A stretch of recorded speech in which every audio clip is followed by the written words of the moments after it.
Hello everyone, आप लोग कैसे हैं? मैं उम्मीद करता हूं कि आप लोग अच्छे होंगे और कमेंट करके जरूर बताइएगा कि आप लोग कैसे हैं। तो जो आज का जो टॉपिक है chemical coordination and integration, today I will discuss about chemical coordination and integration. तो फर्स्ट आता है सबसे पहले हार्मोन्स। हार्मोन्स क्या होता है? हार्मोन्स आर केमिकल मैसेंजर और substance. Hormones are chemical messenger और substance secreted in blood which belong to the tissue and organ to perform their function। कहने का मतलब हार्मोन्स एक केमिकल मैसेंजर है या केमिकल सब्सटेंस है। हार्मोन्स क्या है? केमिकल मैसेंजर है। हार्मोन्स क्या है? केमिकल मैसेंजर है या केमिकल सब्सटेंस है जो कि ब्लड में सीक्रेट होता है। जो कि ब्लड में सीक्रेट होता है। कहां सीक्रेट होता है? ब्लड में सीक्रेट होता है और ब्लड में सेल, टिश्यू और ऑर्गन के पास जाकर पहुंचा देते हैं। ब्लड उसको कहां पहुंचा देते हैं? ब्लड उसको जाकर ऑर्गन, टिश्यू और सेल में जाकर क्या करते हैं? ब्लड उसको पहुंचा देते हैं। वहां पर जाकर ये अपने फंक्शन को अदा करते हैं। अपने फंक्शन को क्या करते हैं? अदा करते, अपने फंक्शन को करते हैं, जिसके कारण उसके बाद सेल और ऑर्गन और टिश्यू भी क्या करता है? अपना काम करता है। इसे हम लोग क्या कहते हैं?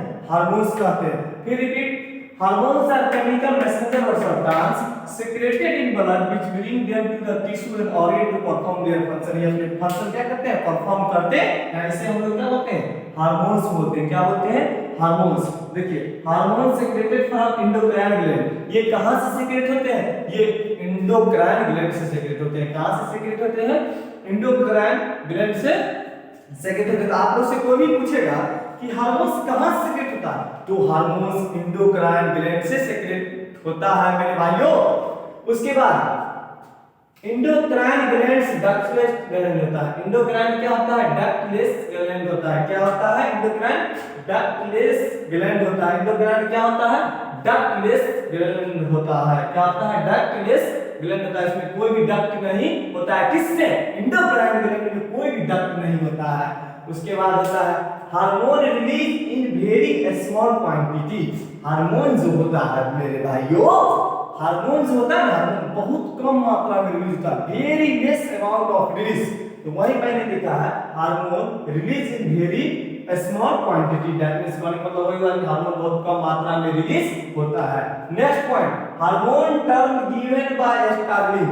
हार्मोन टर्म किसके द्वारा दिया गया था? स्टार्लिंग के द्वारा दिया गया था। हार्मोन टर्म किसके द्वारा दिया गया था? स्टार्लिंग के द्वारा दिया गया था। देखिए, हर किसी का नाम किसी न किसी के द्वारा दिया ही जाता है। जैसे मैं बताता हूं, मेरा भी नाम किसने दिया होगा? मेरे माता पिता ने दिया होगा। आपका भी नाम किसने दिया होगा? आपका माता पिता दिया होगा। तो हर किसी का नाम किसी न किसी को देता है। उसी तरह हार्मोन जो टर्म वो किसके द्वारा दिया गया था? स्टार्लिंग के द्वारा दिया गया था। ध्यान से देखिए, बहुत सा इजी सा चैप्टर है, मिनट में समझ जाएगा। और यह चैप्टर जो है नीट के लिए बहुत वीवीआई चैप्टर है। छोटा सा चैप्टर और इससे 2 से 3 क्वेश्चन हर साल नीट में पूछे जाते हैं। 2 से 3 क्वेश्चन जरूर इस चैप्टर से नीट में पूछे जाते हैं। Functions of hormones. हार्मोन्स का क्या फंक्शन है? मतलब हार्मोन का क्या कार्य है? मतलब हम हैं, पृथ्वी पर आए हैं तो मेरा भी कुछ फंक्शन होगा। आप आए पृथ्वी पर, हर किसी का कुछ ना कुछ फंक्शन जरूर होता है। तो फंक्शंस ऑफ हार्मोन्स मैंने लिखा, फंक्शंस ऑफ हार्मोन्स। हार्मोन्स का क्या फंक्शन है? Controlling the metabolism of our body. ये मेटाबॉलिज्म को क्या करता है? कंट्रोल करता है। क्या करता है? मेटाबॉलिज्म को कंट्रोल करता है। कौन? हार्मोन्स।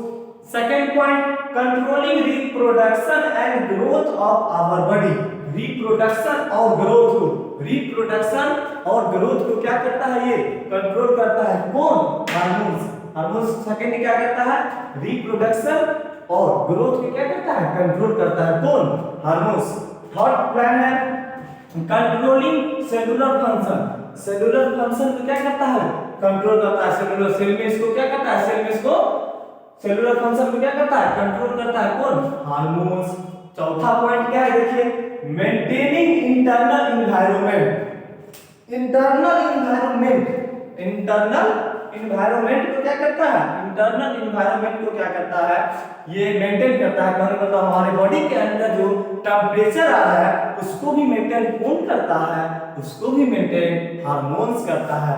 तो हार्मोन्स का बहुत सारे फंक्शन और ज्यादा फंक्शन है, लेकिन मैंने 4 फंक्शन आप लोगों को बताया, और भी फंक्शन हो सकते हैं। तो हार्मोन्स का बहुत बड़ा रोल है।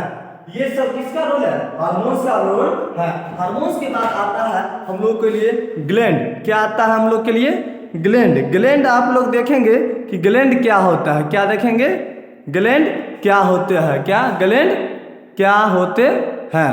तो it is a organ, gland क्या होते हैं, it is a organ which secrete hormone और एंजाइम। ग्लैंड क्या है, यह एक ऑर्गन है जो एंजाइम यह क्या है, ऑर्गन है जो एंजाइम और हार्मोन को सेक्रेट करता है। कौन, ग्लैंड। से क्या कहते हैं, ग्लैंड कहते हैं। आपको से कोई भी पूछेगा ग्लैंड क्या होता है, आप देख पड़ेगा, it is organ which secrete hormone और एंजाइम। हार्मोन और एंजाइम को जो सेक्रेट करता है उसे हम लोग क्या कहते हैं, ग्लैंड कहते हैं। उसे क्या कहते हैं, ग्लैंड कहते हैं। टाइप्स ऑफ ग्लैंड, मतलब कहने का मतलब टाइप्स ऑफ ग्लैंड। ग्लैंड्स कितने प्रकार के होते हैं, ग्लैंड्स कितने प्रकार के होते हैं मेरे भाइयों, ग्लैंड्स 3 प्रकार के होते हैं। मतलब glands are 3 types, glands are 3 types. Glands कितने प्रकार के होते हैं, 3 प्रकार के होते हैं। First endocrine, second exocrine, third mixed gland. Glands are 3 types. First is endocrine, second is exocrine, and third is mixed gland. First of all, I will discuss about endocrine gland. That means endocrine gland, ductless gland. Endocrine gland क्या होता है, ductless gland होता है। इसमें duct नहीं होता है, जिसका एग्जांपल क्या होगा, थायराइड ग्लैंड होगा। जिसका एग्जांपल क्या होगा, थायराइड ग्लैंड इसका एग्जांपल होगा। सेकंड आता है एक्सोक्राइन ग्लैंड। सेकंड क्या आता है, exocrine gland. Exocrine gland which duct gland, इसमें डक्ट होता है। किसमें, एक्सोक्राइन ग्लैंड में डक्ट होता है। इंडोक्राइन ग्लैंड में क्या होता है, डक्ट नहीं होता है। एक्सोक्राइन ग्लैंड में क्या होता है, डक्ट होता है, और इंडोक्राइन ग्लैंड में डक्ट नहीं होता है। डक्टलेस हो गया, ये डक्ट ग्लैंड हो गया। और एक्सोक्राइन ग्लैंड का एग्जांपल क्या होगा, स्वीट ग्लैंड इसका एग्जांपल होगा। क्या होगा इसका एग्जांपल, स्वीट ग्लैंड। और थर्ड आता है मिक्स्ड ग्लैंड। तीसरा क्या आता है, mixed gland. It is both exocrine और इंडोक्राइन। इसमें दोनों पार्ट होते हैं, एक्सोक्राइन और इंडोक्राइन। जिसका एग्जांपल क्या हो जाएगा मेरे भाइयों, जिसका एग्जांपल क्या हो जाएगा, पेनक्रियाज हो जाएगा। मिक्स्ड ग्लैंड का एग्जांपल क्या हो जाएगा, पेनक्रियाज हो जाएगा। उसके बाद मस्ट डिविया टॉपिक पिट्यूटरी ग्लैंड और हाइपोफिसिस। देखिए अब हम पढ़ रहे हैं पिट्यूटरी ग्लैंड और हाइपोफिसिस। पिट्यूटरी ग्लैंड किसको कहते हैं, देखिए पिट्यूटरी ग्लैंड का दूसरा नाम हाइपोफिसिस है। इसका हाइपोफिसिस क्यों नाम है, क्योंकि इसका हाइपोफिसिस क्यों नाम है, क्योंकि ये हाइपोथैलेमस में प्रेजेंट होते हैं। क्या होते हैं, हाइपोथैलेमस में प्रेजेंट होते हैं, इसलिए इसको हम लोग हाइपोफिसिस कहते हैं। इसका पिट्यूटरी ग्लैंड का दूसरा नाम है। सुनिए ये हो गया स्ट्रक्चर। ऊपर वाला यहाँ पर क्या है, हाइपोथैलेमस हो गया। इस पार्ट को क्या बोलते हैं, एंटीरियर पार्ट बोलते हैं। क्या बोलते हैं, इस पार्ट को एंटीरियर पार्ट बोलते हैं। बीच वाले पार्ट को क्या बोलते हैं, इंटरमीडिएट पार्ट बोलते हैं। और नीचे इस पार्ट को क्या बोलते हैं, पोस्टीरियर पार्ट बोलते हैं। इंटीरियर पार्ट और इंटरमीडिएट पार्ट, इंटीरियर पार्ट और इंटरमीडिएट पार्ट को हम लोग क्या बोलते हैं, एडिनोहाइपोसिस। इंटीरियर पार्ट और इंटरमीडिएट पार्ट को हम लोग क्या बोलते हैं, एडिनोहाइपोसिस। और पोस्टीरियर पार्ट को हम लोग क्या बोलते हैं, न्यूरोहाइपोसिस। क्या बोलते हैं, न्यूरोहाइपोसिस। रिपीट है, एंटीरियर पार्ट और इंटरमीडिएट पार्ट को हम लोग एडिनोहाइपोसिस कहते हैं, पोस्टीरियर पार्ट को हम लोग न्यूरोहाइपोसिस कहते हैं। एंटीरियर पार्ट और इंटरमीडिएट पार्ट को हम लोग एडिनोहाइपोसिस कहते हैं, और पोस्टीरियर पार्ट को हम लोग न्यूरोहाइपोसिस कहते हैं। उसके बाद यहाँ पर मैंने कुछ पॉइंट लिखा है इसके बारे में, उसको देखिए। इट इज पीस, मतलब बहुत दानी टाइप, छोटा टाइप का होता है, मतलब मटर साइज का होता है। कैसा होता है, पी शेप का होता है। डायमीटर इसका कितना होता है, 1 सेंटीमीटर। डायमीटर कितना होता है, 1 सेंटीमीटर और वेट कितना होता है 0.5 ग्राम होता है। इसका वेट पिट्यूटरी ग्लैंड कितना होता है 0.5 ग्राम इसका वेट होता है। कितना वेट होता है 0.5 ग्राम इसका वेट होता है। अब हम लोग लोकेशन की बात करते हैं पिट्यूटरी ग्लैंड आखिर प्रेजेंट कहां पर रहा होता है।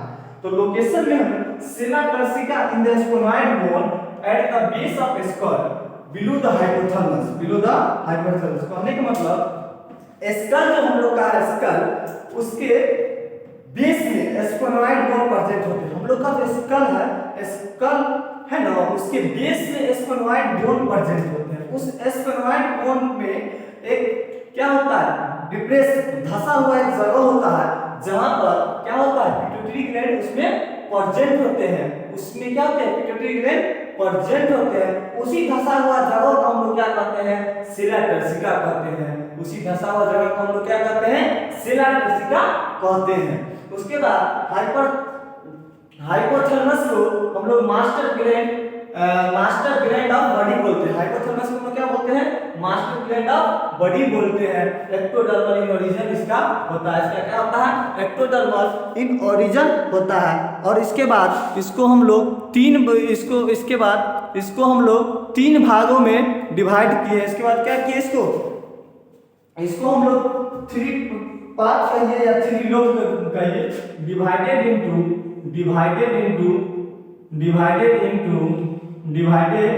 Into 3 lobe. कितने लोब में डिवाइड किए हैं 3 लोब में डिवाइड किए हैं। जो सबसे पहला आएगा डिवाइडेड इनटू 3 लोब। सबसे पहला आएगा एंटेरियर ANTERIOR एंटेरियर लोब। दूसरा आएगा इंटरमीडिएट लोब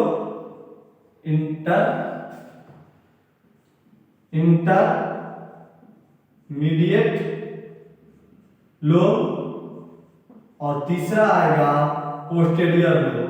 तीसरा क्या आएगा पोस्टीरियर लोब। तीसरा क्या आएगा पोस्टीरियर लोब। इसके बाद इस लोब को हम कितने पार्ट में बांटते हैं 3 लोग में। पहला आता है एंटीरियर लोब, दूसरा आता है इंटरमीडिएट लोब, तीसरा आता है पोस्टीरियर लोब। आज का क्लास इतना ही तक छोटा सा वीडियो के साथ नेक्स्ट डे हम लोग इंटीरियर लोब पढ़ेंगे, इंटरमीडिएट लोब पढ़ेंगे और पोस्टीरियर लोब पढ़ेंगे। आप लोगों को ये वीडियो कैसा लगेगा आप लोग कमेंट कर जरूर बताइएगा। मेरा छोटा सा प्रयास आप लोगों को कैसा लगा है आप लोग जरूर कमेंट करके बताइएगा। जय हिंद।